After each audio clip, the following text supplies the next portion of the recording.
Hi, guys. Welcome to the How I Raised It podcast, produced by Foundersuite.com and Fundingstack.com. This is the show where you get an inside look at how real entrepreneurs and VCs raise capital for their businesses.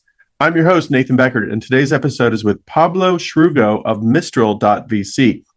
Before becoming a venture capitalist, Pablo was a founder of a fitness tech startup that raised capital from a strategic investor, got an acquisition offer, then it all came crashing down in dramatic fashion. So we get into his wild startup ride. It's a fun one. If you're tuning into this podcast to learn how to raise capital for your business, be sure to check out Foundersuite.com if you're a startup or Fundingstack.com if you are a VC or advisor. Both platforms will give you access to an awesome collection of tools for raising capital, including a massive investor database, a CRM to manage your raise, a virtual data room to run due diligence, plus pitch deck hosting, investor updates, email tools, and much more. Last but not least, if you enjoy this conversation and think someone else would too, please share it with them and hit that subscribe button to get all our latest episodes. Thank you. Now sit back and enjoy the chat with Pablo.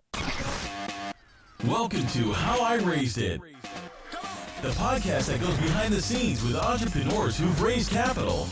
We uncover the tips, tricks, and techniques they use to get investors to write a check. Strap in and turn it up. Hi, welcome to another episode of How I Raised It, produced by Foundersuite.com and Fundingstack.com. Today I have Pablo Srugo of Mistral.vc coming to us from Ottawa. How's your day going? Yeah, man. How are things? Things are good. Things are good. So tell me a little bit about Mistral and your role there. What is Mistral's focus, fund size? Give me the kind of thesis over there. Yeah. For sure. So, Mistral is a seed stage firm. We invest across Canada and the US, invest across verticals, mainly B2B, but we do B2C and consumer as well. Really just only software and only seed stage. That's really what defines us. We've been around for a decade now and currently investing out of our fourth fund. And then the other thing is I also run a podcast called The Product Market Fit Show, which is now on its third year, where we interview founders, mainly late stage, like very successful founders on the 0 to 1, the really early stages, how they found product market fit. And so like all that to say, Mistral and I, like we work exclusively with early stage founders. And what we found was like the number one thing that consistently early stage founders are trying to do is find product market fit. And so that's why we started the Product Market Fit Show. And that's why we are in a sense like generalist in terms of where we invest, but specialist in terms of the stage, because we're just all in on that 0 to product market fit part of the journey. Got it. Seed stage, okay. And lead, co-invest, you typically lead rounds with typical check size? Yeah, we prefer to lead. Typical first check is like $1 million. We look to follow with another 2 million or so down the road in the investments where we're best aligned. But, having said that, and we typically take board seats, but again, like we're willing to be flexible on, we can co-lead, we can follow, we can syndicate, we can take a board seat, and sometimes we can not. The number one thing is working with exceptional founders who are building startups that matter. And if we see that, we find a way to partner and collaborate together. This is a bit of a delicate question maybe, but looking at LinkedIn, you got hired on as an associate in 2018 and then made principal in 2019 and partner in 2022. That's pretty quick, pretty quick rise to partner. What do you think is the secret of that? Is it your podcast or something else? I don't know. I guess you'd have to ask the founders, but I guess the story is like, for what it's worth, and we'll get into it. Like I'm a founder turned VC. I met the founders of Mistral by kind of like serendipity. I wasn't looking to be a VC at all. Actually, I was trying to start another startup, and then just met a mutual introduction, got introduced, had some really good conversations with them, and decided to kind of walk through that door, and I'm glad I did. That was 6.5 years ago. And there was always the idea, because we're a small firm, that there was like a partner track role here, which is part of what attracted me to the position. And yeah, I think like in terms of like why it happened the way that it did, you'd have to ask them. But I can tell you for sure the podcast has been huge in terms of like both building relationships, but also, Nathan, I'll admit, like has been huge from a learning perspective as well. And for me, particular, like being the host of it, just learning so much from speaking to these founders. And founders, frankly, are a lot more open when they're on a podcast than when they're pitching, because when you're pitching, you have to show your best self 100% of the time. And so you actually get, like I find, I get more detailed, more nuanced stories that have just given me a bigger sample size in terms of what it takes to find product market fit, and then what it takes to build, a successful company down the road. I think I'm going to come back towards the end of the show and ask maybe a few questions about the podcast, but have you found it to be a deal sourcing tool for you? Yeah, so look, it is a content marketing play. And so definitely we're a referral relationship based business. Like the best sort of deal flow we get tends to come from people that we already know that happen to know that founder, because there's kind of a filtering mechanism there where if somebody that we think is great thinks somebody else is great, well, then the odds are higher than, let's say, a cold email. Attribution is a hard thing, as you know, in marketing, but for me, this is all about being top of mind. So like the founders that we have on, we've had like, founders of unicorns, on, like we have next season, we have like the founder of Gusto coming, the founder of Allo, founder of Amplitude. And we've had like the founders of Glean, of Huntress, Wealthsimple. So they're coming in and they're only talking about finding product market fit, but they're way too late from an investment perspective. So we don't invest in their companies today.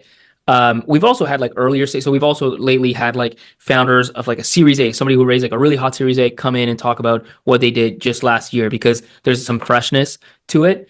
But to answer your question, like those are not really, we're investing at seed. So like we're investing even earlier.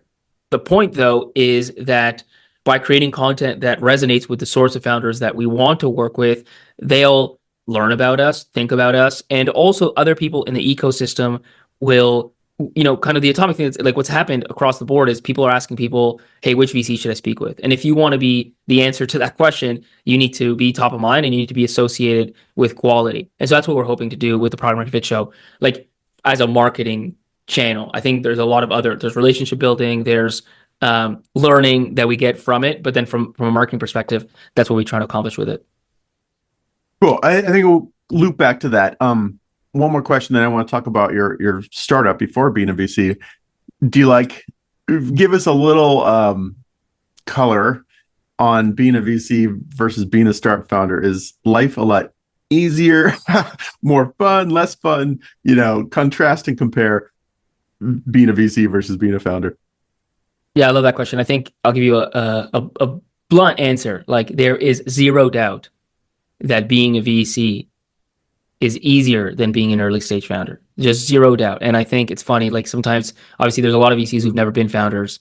And sometimes they go and they jump, to the side, because you see so many, you back founders, you see some of them get successful. You start to think to yourself, like, why I'm on this side, like as an associate or maybe a principal earning a salary, and like seeing these founders that are my age, and I look at the cap table and they're worth like $10 million, like maybe I should do that. It's a lot harder when you have no resources, when you actually have to work 24/7, because the default state of any early stage startup is failure. Like if you don't do anything, it's going to fail, guaranteed. If you do like just a bit of things, it's also going to fail. So the only shot you have is like going absolutely 110% all in, and it's just all consuming in a way that being a VC isn't. Now, being a great VC is exceptionally hard, because to deliver like net 3x fund consistently is really, really hard. It's just hard in a different way. It's not hard. Like you can fill out your time for sure as a VC, and if you want to work 100 hours a week, you certainly can. But it's not as black or white. Like you can also probably be a successful VC because you're tied into the right deal flow. And frankly, like just being honest, you do 25 deals and one of them is a unicorn and you did extremely well. Like, and if you did that and did absolutely nothing, not that you should or do, but just in theory, you would still do really well. That's not true for a startup. Like if you're a founder and you land one enterprise client and it's $1 million contract, you can't just stop. Like you still have to go all in to service that client, to get more like them. Like it just all the time, right? And there's so many different things that can happen in the day-to-day of being a founder. Somebody quits, like boom, huge new five, that's completely unpredictable. Like you're consistently running out of money. That's the other thing. Yeah. Like you raise a fund, you have a 10-year lifespan. You raise a round, you have 18 months usually, unless you can get to profitability. And so like you're just on this wheel. And look, why is it like that? Because frankly, the outcomes are bigger. How many billionaire VCs are there in the world? Like, a few dozen. Like how many billionaire founders are there in the world? A few thousand. So, and if you go down the list, it's going to be even more into the hundreds of millions and these sort of things. So like what I think is, as a founder, you work a lot harder, you take a lot more risk. If your company wins, you own 20% of, let's say, $100 million outcome, that's $20 million. On the fund side, like maybe the fund owns 20% of that business, so that's $20 million to the fund, but 80% goes back to the LPs, even if you're in carry, so that's $4 million split amongst partners. So your lead on that deal maybe made like $500,000, but you made 20. but you worked way harder and you were way more all in and took a lot more risk. So like it's a pretty fair trade. Like neither of those are, let's say, better than the other. They're just different on like on a risk spectrum. And then the main thing I think is personality. I mean, a founder loves to be all in, loves to have their hands in everything, loves to like make all the important decisions, at least in those really early 0 to 1 stages. As a VC, like you have to be willing to more than just delegate, like pick teams and people and kind of let them run. And if they come to you with questions or advice or they want to bounce something, like you're there, but you are not the decision maker by definition. And you get more breadth, but you get less depth. So it's for me, it's awesome. I think it's a great fit. I love the ability to be able to think about different things, to be able to spend time in different areas versus having to be all in like I was at Gymtrack on gyms and hardware. If it wasn't gyms or hardware, I just didn't have time for it.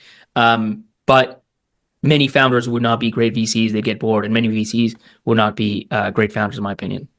That's interesting. Yeah, I used to think VC sounded like a dream, cushy job. You sit back in your offices on Sand Hill Road, which are awesome, and have founders come in and pitch you all day. But as I got to know more VCs, I realized to be a good one, it's not that easy. You've got to hustle like crazy to get in, build your deal flow, get into the best deals, support those companies, right? That's interesting perspective. Let's talk about your startup. So before being a VC, you're a founder. The company was called Gymtrack. Maybe give a little overview of what Gymtrack was. Yeah, so this is a company that my co-founder and I started in 2013 when wearables were just taking off. The Apple Watch wasn't out yet. Samsung Gear had just come out. Motorola even had like a Moto 360 wearable product. And there were Kickstarter and Indiegogo were like pretty hot actually back then. And there were these Kickstarter projects every month or two that would be this new wearable that would track your reps in the gym. They track push-ups, chin-ups, whatever, bicep curls, and they'd have these cool videos and they would raise, $500,000 or whatever. So this was the context. And, my co-founder and I we just graduated university the year before. So we are like 23 years old and we're seeing this and we want to build a kind of big startup. We want to kind of have this go big or go home play. And so we end up deciding to not go direct to consumer, which was what everyone, including the big brands, were doing, because we figured that even if Apple's late to the game, whether it's Apple, Samsung, Motorola, one of these big brands with big distribution is going to win the consumer game. But we decided, okay, why don't we go to gyms? We sell B2B. You won't have to compete with the big guys because they're not that interested. And you can actually build sensors that tie into not just like the reps, but you can get weight lifted, you can get equipment used, and have a much better tracking experience for a gym user. So that was like the idea of what we wanted to build back in like 2013, 2014. Yeah. The future of fitness, I think was your quote in the Medium article, which I can link to. So, okay, that's interesting. So then you go into 500 startups, right? Accelerator program, and then it's time to raise capital. So maybe start the story from there. Time to go raise capital. You take it over from here. Tell us a little bit about the journey. Well, so the fundraising story started earlier because given the play that we were going after, there was so much to build, which by the way was the ultimate undoing, but that's like foreshadowing. So we needed money. Like you can't MVP this product. So from day one, like our emphasis was on fundraising, and we started with and it's kind of this bootstrap motion, right? In the sense of started with a grant. We got like 50K or 100K of like some grant that would match, investors. So then we go to angels and we do like actually family and friends kind of around, and we have this matching. So then they put in 50 or 100K and we get 200. And frankly, the fact that we were very naive helped us because we genuinely believed that we needed less money than we really did. If we had been more eyes open, we would have said, okay, to have a shot at this, you need $5 million just to build for V1. And then we would have set the bar at 5 million. It would have been really hard to kind of get momentum. But we actually thought at the beginning, $250,000, we can get a long way.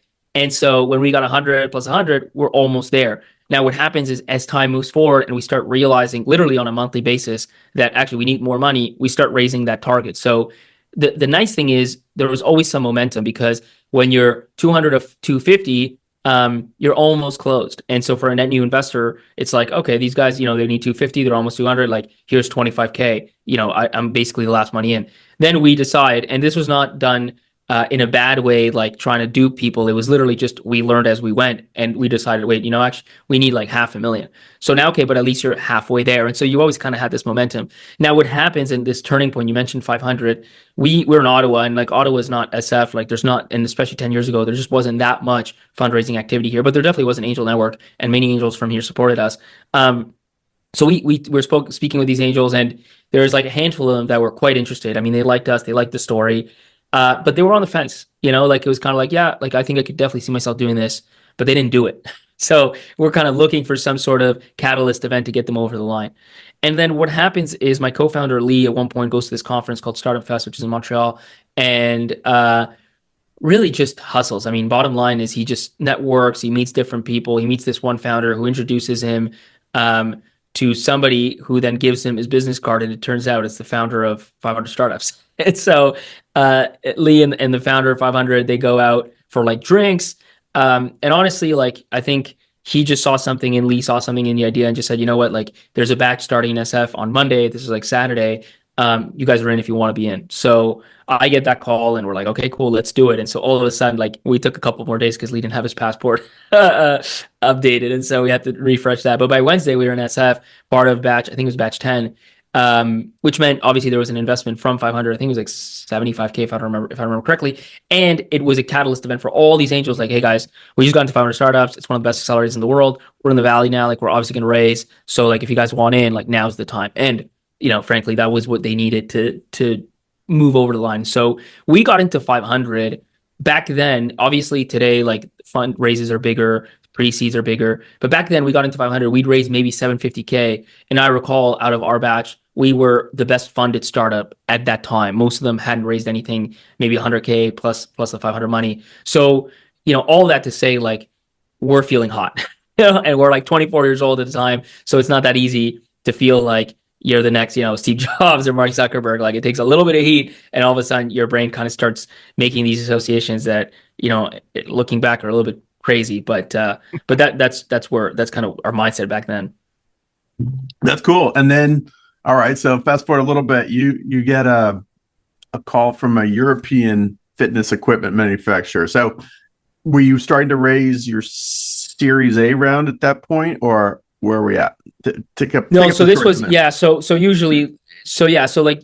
it's 3 months to demo day, and then demo day you raise, and typically you're raising like a seed round. So we've done a pre-seed round, now we're raising our seed. And the upside is, I think we were good storytellers, and I certainly think we had a very clear vision. And obviously, when I say to someone, imagine you walked into the gym, everything you do is automatically tracked. Imagine if your gym, as a result of that, can now offer virtual personal training because they can see what everybody's doing. And now instead of selling one-on-one personal training for $150 an hour to 2% of the gym population, they can sell $150 a week of virtual personal training to like 50% of the gym population. Well, it's a pretty clear kind of picture. Whether you can build it or not is a whole different question, but it's a pretty clear picture. And because of that, we're getting like top pitches of 500, like we're getting all this great PR. So all that great PR like helps us get conversations started with VCs. Many VCs passed for what it's worth, but some VCs definitely got interested. And by the end of 500, we ended up, and again, like same thing, like we were like, oh, we want to raise $1 million. And then by the time the VCs like actually got interested, there was 2 that were interested. They wanted to co-lead. They wanted to do twice as much as we wanted. So it just became like this $2.5 million round. And then what happened with that European gym manufacturer, which I can't mention by name, so I'll call him like EquipFit. That's what I've got to call him. They also hear this PR, and they are this like, they were started by founder who's still like the CEO and still has controlling interest, and whatever he says goes. And so he gets interested in what we're doing, gets the head of M&A to give us a call, and we get a call from, like, again, we're in Ottawa, and somebody from like Europe of a big brand equipment manufacturer saying like, hey, like we want to do your seed round. And we really thought about it because obviously from a strategic perspective, there's a lot of upside to having the manufacturing and the distribution that they could offer.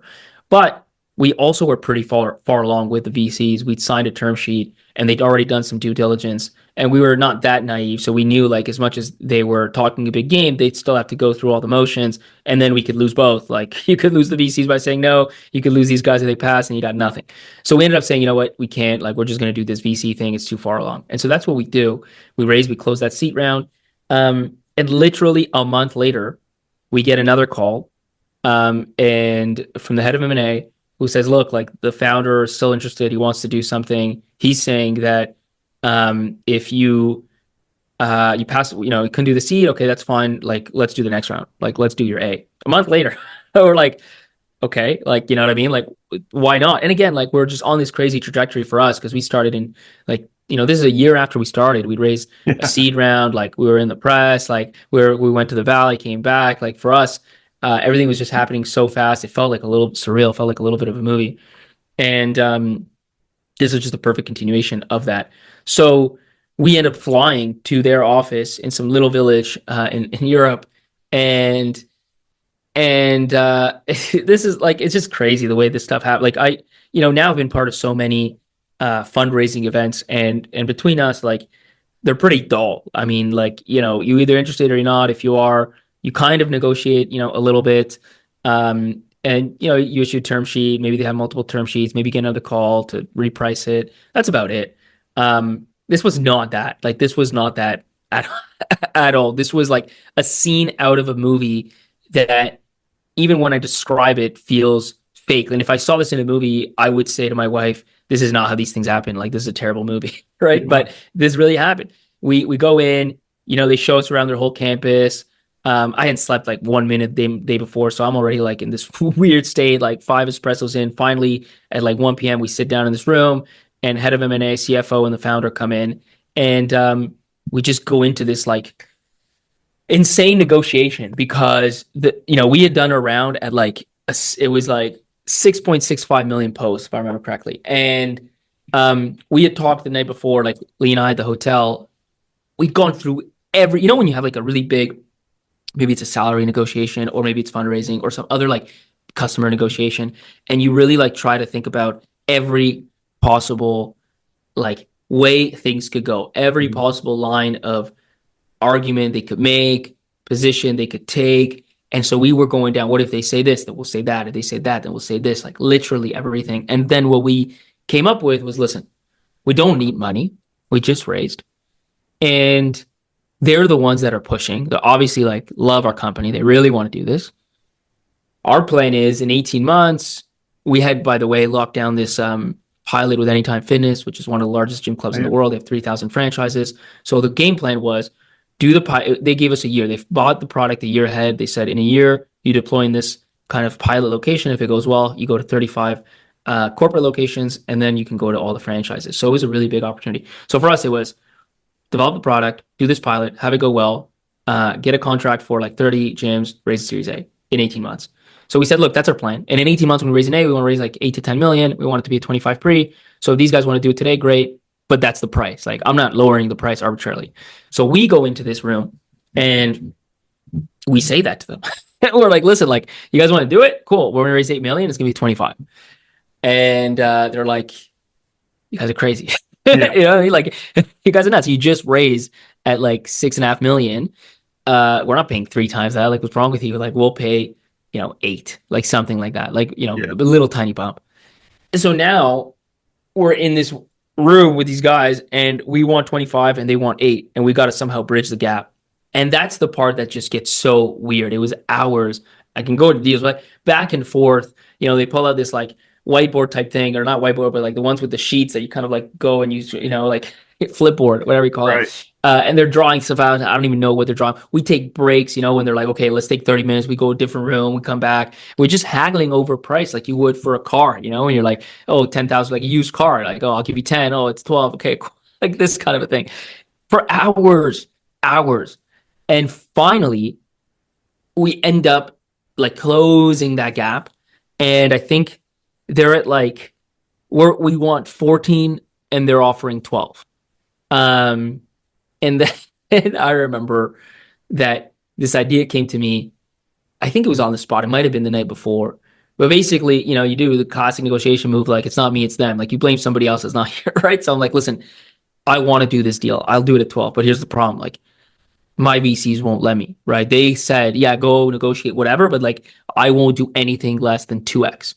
So our last round was 6.65. So we'll do it. I think that's like 13.3. Like that's the lowest I can go. And I look at him and I'm like, I just put my hand out like, an episode of like Shark Tank, right?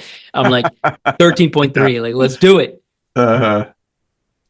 And he does. Like, he's like, fine, right? Like you shake hands on it and we're elated, man. Like we show it in the room, but like as soon as we get into the parking lot, into the rental car, dude, we're like, are you kidding? Like what is going on? Like 1 year ago, 2 years ago, we're broke university students, right? Like a year ago, we were running this other like tutoring business that we had. Now it's like, Silicon Valley, massive like billion-dollar company does our Series A, 8 like now plus this like $10 million raise. Like this is insane, like through the moon, just elated. And I mean, you know how these things go, like from handshake to closed deal is a big gap.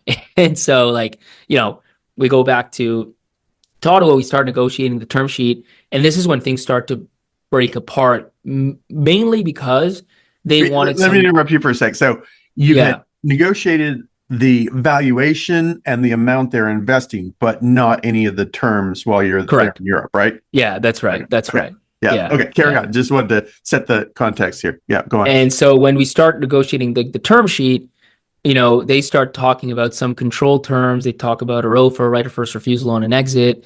And our VCs were not going for it. Like it kind of felt like it would limit our upside. Their thinking was, look, if this strategic has a ROFR, right of first refusal on an exit, you're never going to be able to get like a bidding process going because no other acquirer will seriously entertain it, knowing that at the last minute, these guys have a legal right to come in, pay $1 more and take the deal. For whether that's right or wrong.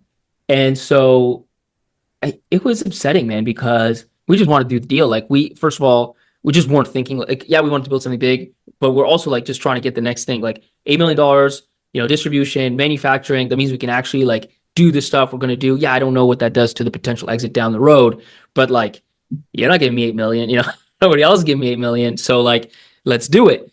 And after a lot of push and shove, like they just weren't going to go for it. So we had to turn that down. But one of them said, I don't remember exactly how it happened, but somebody at one point said, look, like, you know what? Like, if you guys really want to do it and they really want control, like, they should just buy the company. So we were like, okay, I guess we'll go back. And this was a throwaway. This was like, everything's going to fall apart here. Like, obviously, they don't want to buy the company. The company is basically more of an idea in our heads than anything real. We don't have any customers yet. We're just building a product. It's not built yet. But whatever, what else are we going to do? So we go back to them. We're like, listen, can't do it. Can't give up like any sort of these like control terms. So, if you guys want the company, you'd have to buy it for, 14 million because that was the more or less the price of the valuation that we agreed on. And head of M&A is like, okay, like, let me take it back to them. It is what it is. And then, we get a call 2 weeks later and he's like, you know what? Yeah, let's do it. He wants to do it. He wants to buy our company. So that was a shock because we, like I said, totally expected this to completely fall apart. We didn't even know what to do with it. Frankly, we sat on it. We sat on it for like a few weeks because we're like, do we really want to sell a company? Like we just started this thing, like doesn't even make any sense. But at the same time, like we're starting to find out, wow, building hardware is really hard, because here's the other thing like that I'd like to mention. If you're trying to track reps, first of all, this thing doesn't exist yet today. That gives you already an idea of like just how far ahead we were trying to do, what we were trying to do was. Second of all, if you want to track reps in a gym and you think about a workout, an average workout has like, 3 sets of 8 exercises, you do the math and you're talking about hundreds of reps. And reps are a funny thing to track because in most settings, if you talk about, I have an algorithm, it's got a 95% accuracy. Oh, that's pretty good. That's a pretty good algorithm. In rep counting, if I say, if you do 20 reps, I tell you do 19, that's garbage. That's not even like kind of good. That's not good at all because I know I did 20. You're telling me 19. You're just wrong. 21 or 19, that's 95% accuracy and it's absolute garbage. You can afford to make maybe one mistake per workout and that means you're doing like 99.5% or so accuracy if you want to do across the exercises, etc.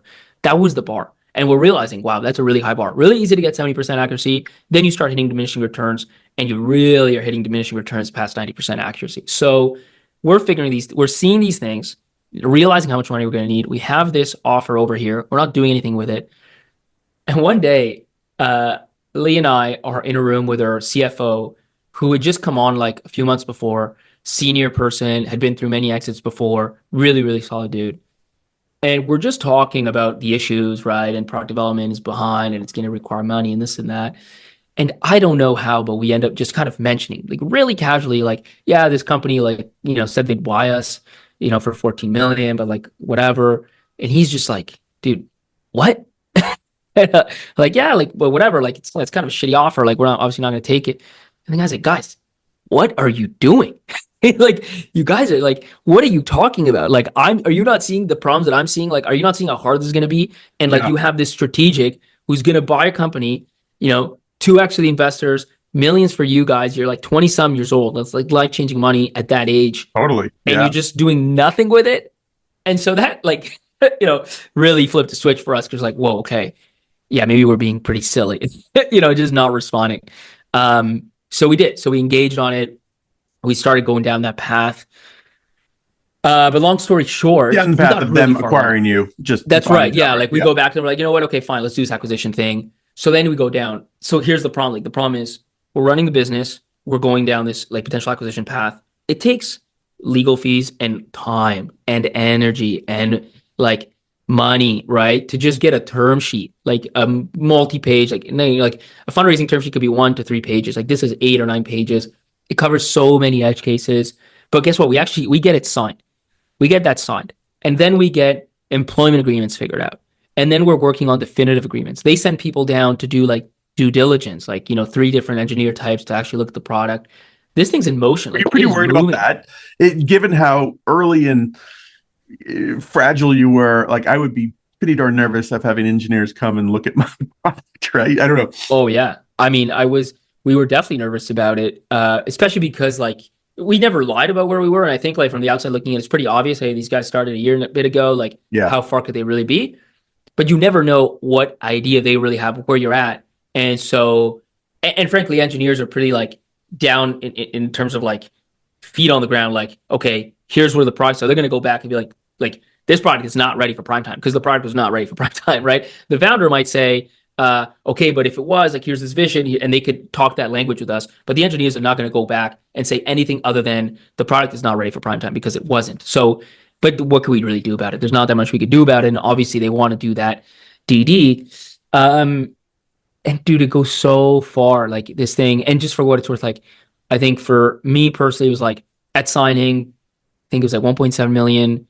It was like $250,000 a year salary. It was a $500,000 bonus after 3 years, another $500,000 of potential earnout, and I'd still hold like 20% of my shares in the new entity, right? So it was a big life-changing event. Again, not like venture capital numbers, you're trying to make, $1 billion outcomes, but like in real life numbers, that changes your life. So we really wanted, and once we bought in, we really wanted it to happen. And we're kind of getting ahead of ourselves because we're thinking about, when we have the money, what are we going to do? We're going to buy this, we're going to buy that, Your head's already thinking. Exactly. Your head's already in the, spending money you don't have, right? In a way. And I go to my lawyer at one point just for a sanity check. I'm like, Shane, like, honestly, man, I need your help. Like, you've seen so many of these transactions. I'm getting like too excited. How often do these things really happen? And given where it was at, like, because it was far along, he's like, honestly, dude, like 99% of the deals that get this far happen because like definitive docs were drawn up, like everything was done, right?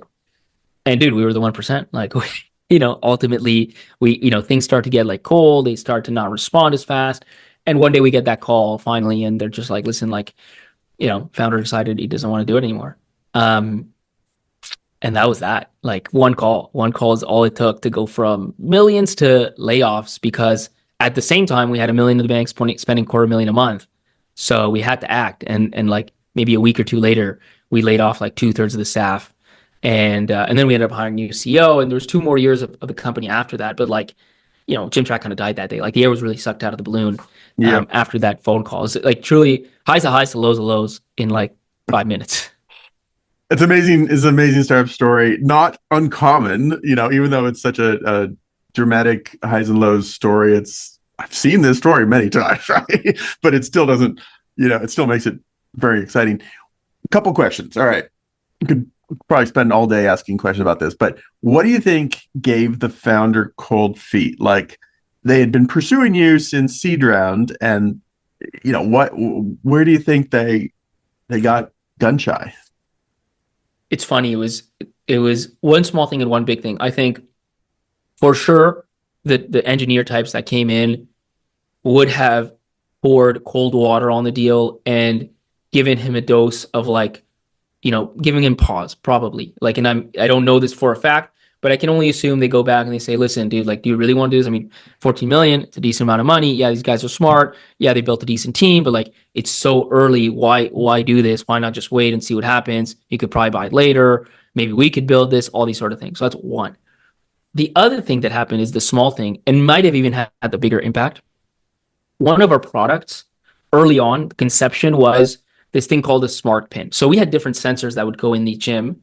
The gym would retrofit their gym with the sensors, and you as a user just walk in and everything worked.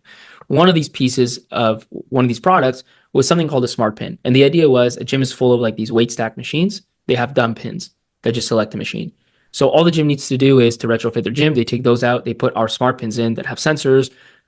They calibrate these to the machine. And now the sensor knows how far from the ground each weight stack is, and it therefore knows which weight selected, counts the reps.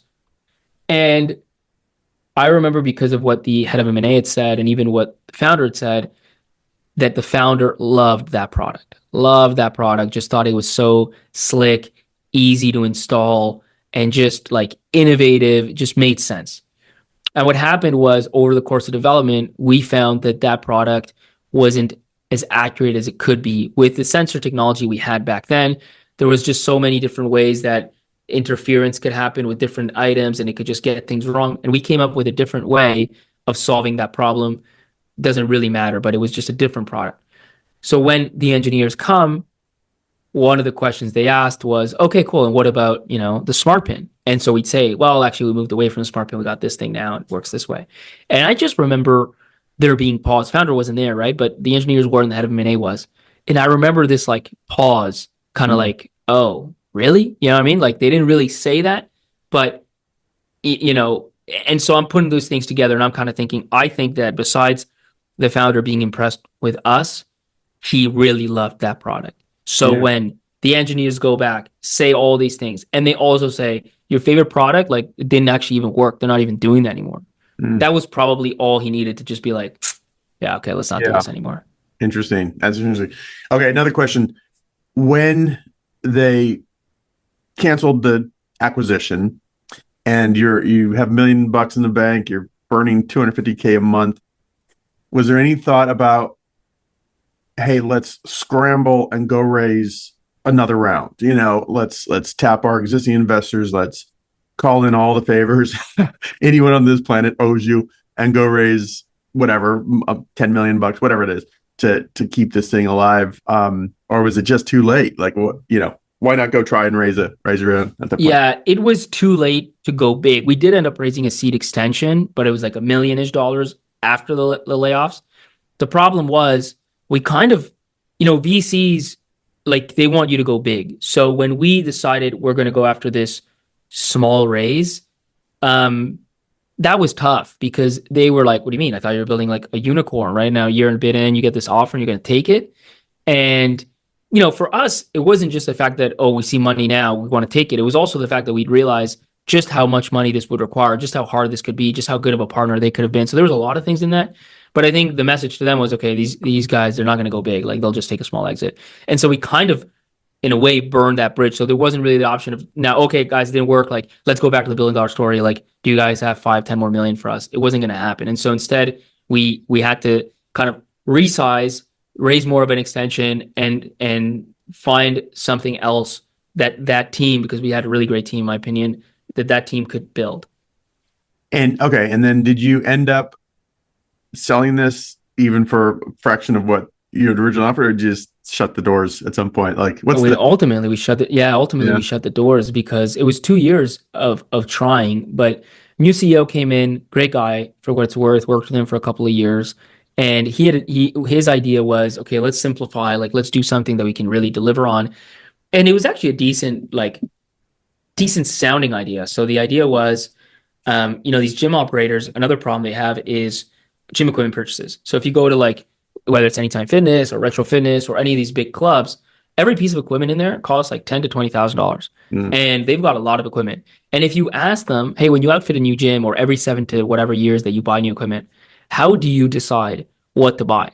Because it's not like you're spending a couple $100. Like you're spending hundreds of thousands, millions of dollars in each club. And there's no good answer. It's just like literally there's a purchasing officer who decides this is the best treadmill. I want 15.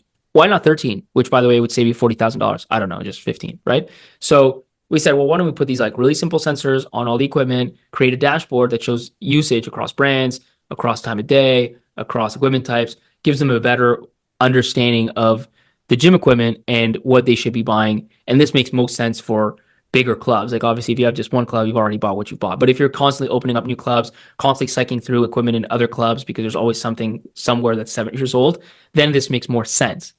And so we went down that and we installed it in a good dozen clubs or so, but it just never was like hair on fire, top priority problem. So it just never really fully took off. And, long story short, at one point, like, the runway gets shorter and shorter and shorter. You've already raised money. You can't really build like a lifestyle business. You don't really have the sort of traction and escape velocity to raise more capital. Yeah. So, he tried to get it acquired by a few potential strategics and none of them, ultimately none got kind of over the line. Yeah. Interesting. Okay. I mean, we could spend more time on this, but I guess any just last thoughts on this? I guess, would you, kind of part of what I'm hearing this whole story is the perils and risks of talking to strategic investors too early. Like, are you gun shy now on strategic investors, or was it just circumstances in this case didn't fit? Like, do you counsel your portfolio companies to shy away from strategic investors? Or what? I think, like, for me, the lesson is less about strategic investors, because I've seen, like, so on the Pablo Srugo show, we had Weka, for example. Weka is now like a multi-billion-dollar company. Their first 2 raises, and we're talking tens of millions of dollars, were all strategics. Now, it's funny, the way he did it is he didn't get, like, it was actually kind of funny. Like, obviously, he's very skilled, but he was like, I'm like, there's this worry about strategics and raising them from them, especially early. He said, there's worry if you raise from one strategic, like I raised from 15. So you kind of don't get stuck with one. So like that was a different way to do it if you can. I think though, the lesson from my experience, and again, like on the VC side and on the Product Market Fit show, is solving top priority problems. Like that's from at least Gymtrack V2, like why that didn't work, because we solved the problem. It just wasn't a number one priority. When you actually talk to those operators, the gym operators, they just care about, how am I going to get more members? How am I going to open more clubs? And maybe like, how am I going to churn less members? Maybe like a little bit, but not even that much. Those are the things they care about. If you're talking about anything else, you're not top priority. You're like, next quarter, come back next year. Like, yeah, this sounds like a great idea. I just don't have time today. So like, that's definitely one big learning. And then the other big learning is, it's kind of weird to say as a VC, but like thinking smaller in the early days can actually be helpful in a sense. Especially as first-time founders, it's different when you're like Elon Musk. Like Elon Musk, is only going to start something that's absolutely massive because he can raise all this money. He's got incredible experience, incredible talent, resources, and obviously he's like the outlier of outliers. But like, if you've built a business before, you sold it for $100 million, you sold it for $50 million, you've got a network of talent, you've got a network of funders, you've got experience building startups, so you can at the outset decide like, okay, the next one, like I want it to be really big and it can make sense. If you're a first-time founder, like I think you really have to be a little bit closer to the problem solution set, the value you're delivering, and less so about, can this be a unicorn? Like, how do I raise a lot of money? How do I create $1 billion story? And more about, who's my customer? Who's my ICP? And am I solving a must-have, like no-brainer problem for them? And maybe it caps out at $1 million, maybe it caps out at $5 million. But like, as long as you build something that's actually delivering value, you're probably going to have some sort of success. And I think like that's the most important thing when you're starting out. All right, I'll let you go soon, but I want to shift gears just and ask a couple of quick questions about your podcast, Product Market Fit Show. What are a couple, 1, 2, 3 favorite or recurring themes, tips on that you've gleaned from your show about finding product market fit? Any just interesting lessons, surprising lessons, anything else? Oh man, that's a hard question. It's like when you ask me like favorite fundraising stories from our shows, like, there's a million of them. But anyway, yeah, anything jump out? Well, I think one of them is like the resilience and the ability to just punch through walls, the all-inness that you see very commonly in the hyper successful, unicorn founders. One example that comes to mind, I'll tell you the story. This founder now, his startup is probably like Series B stage, doing let's say 10 million plus or so in revenue. In the early days, he sold to enterprise, so he had like 3 or 4, but enterprise, like large customers. And after a year, he had the first opportunity to re-sign and expand a customer. Obviously, very important to get expansion revenue in enterprise. Like that's what you live and die on. And so he decides, okay, we're going to do an in-person meeting. This company was in Ohio. This company was in Toronto, but the customer was in Ohio. So it's February. They book a flight. They're going to go from Toronto to Ohio.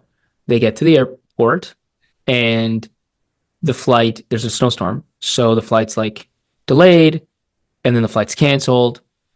And it's him and his co-founder. So they're like, okay, flight's canceled. What should we do? They look at alternative flights. They find a flight finally that's like terrible flight. It's like Toronto to LA and then red eye back to Ohio, like just kind of traveling across the Americas, right, to get to this meeting. But whatever, like they're going to do it. They're founders, they're young, let's go. So they do it. They're on the tarmac, and the flight's like just, there's snowstorm. So like it just gets delayed and it gets delayed and it gets delayed. And, the founder's realizing he's going to miss his connection in LA and he's going to miss the meeting in Ohio. And I think at this point, certainly I would, and probably 99% of founders would, just open up your like laptop or phone and send out an email and say, guys, like I tried everything I could, but I'm here stuck literally on the tarmac with a snowstorm, and I'm just not going to make the meeting in person. Let's do it over video, or let's reschedule. I'm so sorry, right? That's what 99% of people in this situation would do. 99% of founders even would do, but not this guy. So what Nabil does is the name of this guy, and the company's called Form AI. And this is not that long ago, by the way. So it's this type of world. Like the world of planes have changed a lot in 20 years, but not in 2 years. And he gets the flight attendant over, and he says to her, I need to get off this plane. I have to get off this plane, which you can't do. Like you can't just get off a plane anymore.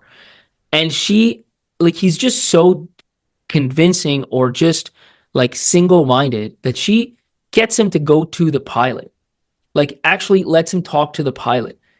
And he explains to the pilot, not an emergency, no one's dying, but he just like has to make this business meeting, has to make it. And the pilot actually lets him off the plane. And these guys end up driving, like they drive to Ohio, or they take a plane the next morning. I don't remember what it was, but they make the meeting. They make the meeting in person. And like I hear that story, and like it's kind of a silly one and it's kind of simple, but the point is there's no way he wasn't making that meeting. And you can think about, and he told me like 3 or 4 stories like this is what he's putting in to every single thing that he's got to get done in his company that's between 0 and 1, 0 product market fit. If something has to happen, it's going to happen. It just doesn't matter how many walls are between me and that thing. I'm walking right through them, even in cases where 99% of people would say, like, you tried everything, like, just stop, but not him. And so that to me is the sort of story that, like, I've heard that type of story many times, specifically amongst a set of founders that tends to make it really big. Interesting. Yeah. Walking through walls. I love it. Okay. Almost done. Your show's only a couple years old, but you're pretty wide success. What's your key to success of the show? Like, do you do anything interesting, or you just put out good episodes and upload them on iTunes and it's good enough that it goes viral? Or have you been able to juice it a little bit? I think, the Product Market Fit show follows product market fit tips that I learned from people on the Product Market Fit show. And honestly, it's been niche ICP, right? So it's very meta, right? At the end of the day, it's okay. Early stage tech founders, that's the niche. Every single piece of content, whether it's an interview about a late stage founder, whether it's an interview about early stage founder, whether it's a solo episode or a news driven episode, like whatever it is, piece of content I make, I'm always thinking about what would an early stage tech founder think? What would an early stage tech founder ask? What would they want to know about this thing? And so I think that's the reason why we have 250 5-star reviews on Spotify, hundreds of 5-star reviews, but perfect 5-star reviews on Apple or whatever. And it's, I think, because if you're not an early stage founder, you'll quickly realize this isn't for me, just go away. And if you are an early stage founder, you're just going to really love the content because it's 100% made for you. And we've had opportunities to broaden or to do things that could seem cool, like here or there. And I'm just like very dogmatic about if it's not for early stage tech founders and it's not an angle for them, then like we're just not going to do it. Even if it's interesting content, it's just like not for us. I think that's why things have worked, and it's still like super early days. But if I had to give a reason for why it's resonated, I would say that's what it is. Very focused on specific content, very focused on a specific ICP. Any tips for distribution? I mean, there are hundreds of thousands of podcasts out there. Like, a lot of them are also very niche and focused, but like any tips for distribution for aspiring podcasts? Yeah, I mean, I like for me, like I mean, LinkedIn's worked like exceptionally well. I think I've driven. Last year we did like 5 million views on LinkedIn. This year we did 30 million views on LinkedIn. So definitely like that has been great from a distribution perspective. I think that plus like nailing your niche or whatever you want to call it is what's worked for us. Doing what? Well, nailing your niche. Nailing your niche. Yes. Yeah, that's the cliche. Last question. Any tips on like content repurposing? So you record these and then what do you do with them? Yeah. So I mean, we record. I mean, that's what drives our LinkedIn content. We record these, and then I write a post. But the post isn't like, oh, I sat down with person X and talked about Y. The posts have to live on their own. Like even if somebody reads the post, they have to get value of the post without. It can't be an ad for an episode because nobody's going to share or comment on an ad type content, right? And so typically when we're interviewing founders, find like the most compelling parts of their story and try to tell their story in, a 2-minute, it's text only, but like something you can read in like 2 or 3 minutes. And it's got a clear story arc. And the perfect ones, the ones that have really gone viral are founder takes a lot of punches to the face, gets a lot of no's, finds a way to persevere, something happens, and now they're absolutely massive. And like, I mean, that story arc, like even if I hear it the 20th, 100th time, like I still love it. Like we're just drawn to that. So when we have those, they tend to resonate, they tend to do well, and they tend to drive viewers to the actual show. It's funny because that is also on the How I Raised It podcast, often the popular ones is like founders, first-time founders, struggles, ends up raising capital versus, sometimes the stories where they had this perfect career arc and raising capital was easy aren't as popular. So we all like to hear. Well, 100%. No, Yeah. I know. And for what it's worth, like like I said, we do late stage founders for 0 to 1, and we do some like just raise the Series A, but the ones who have had crazy success, like I don't really care what their background is. I'm always interested. But the ones that just raised an A, the first thing I'll check is who are the founders. And if the founders are proven founders, I won't have them on the show because the story is just going to be, like I left 10 years at Google as like a level 7 engineer, and like every VC reached out to me. And so I raised $10 million. And then I hired this team, and then like the VCs kept reaching out. And so then I raised 20 million. Like it's just not an interesting story. It's great and it's real life, but it's not that interesting. So like for those early, like the ones where it's this founder got to $1 million ARR super quick, or this founder raised money really quick, they're first time founders all the time. And that's what makes it interesting. It's like, wait, how could a first time founder that doesn't have any real proof points yet accomplish something so exceptional in such a short amount of time? And like that's what I think, like for me, that's what's even interesting. Like forget just drawing users or listeners or whatever. Like for me, it's like, actually I really want to know what it is that was special that they did. Yeah. All right, I've taken enough of your time. You've got deals to do, founders to meet, pitches to listen to, so I'll let you off the hook. Mistral, Mistral.vc, if people want to learn more. Do you have a preference? If people want to get in touch with you, how should they reach you? Is it?